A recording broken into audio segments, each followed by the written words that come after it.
Howdy gang, welcome to Cast Iron Wednesday. Yeehaw! And a lot of things to cover in a little bit of time. So let's go. Ever watch one of those YouTube videos where the guy's cooking on a cast iron skillet or a Dutch oven and the pan looks brand new? What's with that? That's when people usually say, he's probably got a sponsor or something like that. Cast iron isn't cheap, you know. Alright, I'm going to take a few minutes and take you on a trip and show you how I care for my cast iron cookware.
Alright, so I want to take just a second. I want to show you a comparison test when it comes to cast iron cookware and the quality of what you buy, and like anything else in life, you get what you pay for. Alright, so I've got two cast iron skillets. They're both 10 inchers and they're very similar, and I've eaten a lot of meals on these, but I'm going to show you the difference when it comes to paying a little more for better quality. This little cast iron skillet was made by Lodge, okay? And this one right here was made by Ozark. They're very similar in a lot of ways. Let me show you the difference when it comes to how they're made. Alright, so the one that we have in the back is the Ozark, okay? I ate on these last weekend, alright? And I haven't seasoned them yet, but from seasoning them beforehand a few weeks ago and stuff, at the same time, the same way, with the steel wool, the oil, the coarse salt, all that other good stuff, take a look at what the steel wool and everything did to the inside of the Ozark. It's like an enamel came off, and it's getting down to, I'm not really sure, but it's losing its luster. And it's not really rusting very bad, which is telling me that there may be some other alloys involved in here that are inferior or non-inferior to cast iron. Now on the Lodge, look, I seasoned it the same way. It has rust showing back up because these things need to be seasoned on a regular basis, like every week or so, or else you're going to end up having these little rust rings on here. But this tells me that this thing is made genuine. I don't have any kind of an enamel coming off of here. It's rust. It's true cast iron. They may have a couple little throw-in alloys here and there, but it's more true than dealing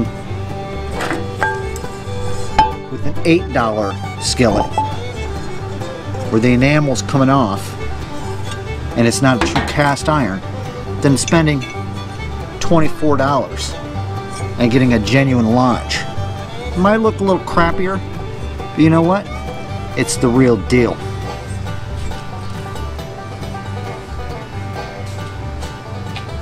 Alright, so let's take just a moment and review. There's a lot of you guys out there that are into the cast iron cooking and stuff like that. You know exactly where I'm coming from. But all you newcomers that are out there and you're trying to get in here and you want to try it out and stuff like that, so many people give up and are discouraged because it really truly is a commitment and it takes some effort to keep up with your cookware and stuff like that. There's a lot of different methods of doing this. I've seen people do it on brick ovens outside, or their big grill or whatever like that, or conventional oven, gas grill. I'm telling you, if you decide to do it inside, because you know a lot of you guys live somewhere where it's cold and stuff like that, remember it's going to emit a lot of smoke out of your conventional oven, and it may end up you know, setting off the smoke alarms, as well as making people that live there in the house uncomfortable as well. That's why I do stuff outside. Behind me I got a little fan that's redirecting the smoke to keep out of the garage, because it's right behind the camera there. And I use mesquite charcoal as well as apple wood pieces. They're just smoking on there. What it's doing is permeating that smell and that aroma and that goodness into the cast iron skillet that we got going on. Not to mention the oil and all that sea salt and stuff. And then I season the coals as well with onion powder. And once it comes off, I'm going to show you. We're going to let it cool off, and then we're going to give it one more layer of oil on there, and when we go to cook on that the next time, all that goodness is going to just beam right through that food and be amazing. Oh yeah, I got a new member to the Cast Iron Wednesday Club. I just picked up this sweet little baby right here. It's a 10-inch Dutch oven, 4-quart, camp size. Let's have a look. Nice little Cabela steel. Look at that. Yeah, baby. Very nice. Brand new. Look at that. Look. Nice little carry case.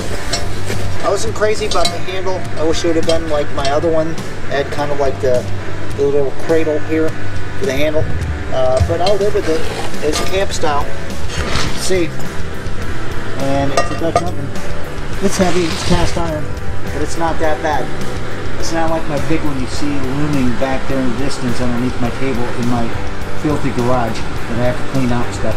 This is the real deal. This is a cool little deal. And you're going to see me cook on this thing real soon out on the trip.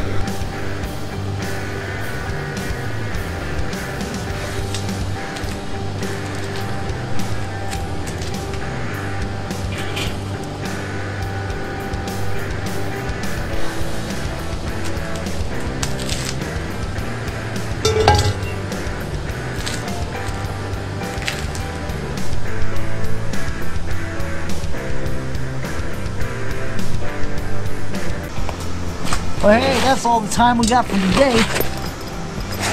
Appreciate hanging out.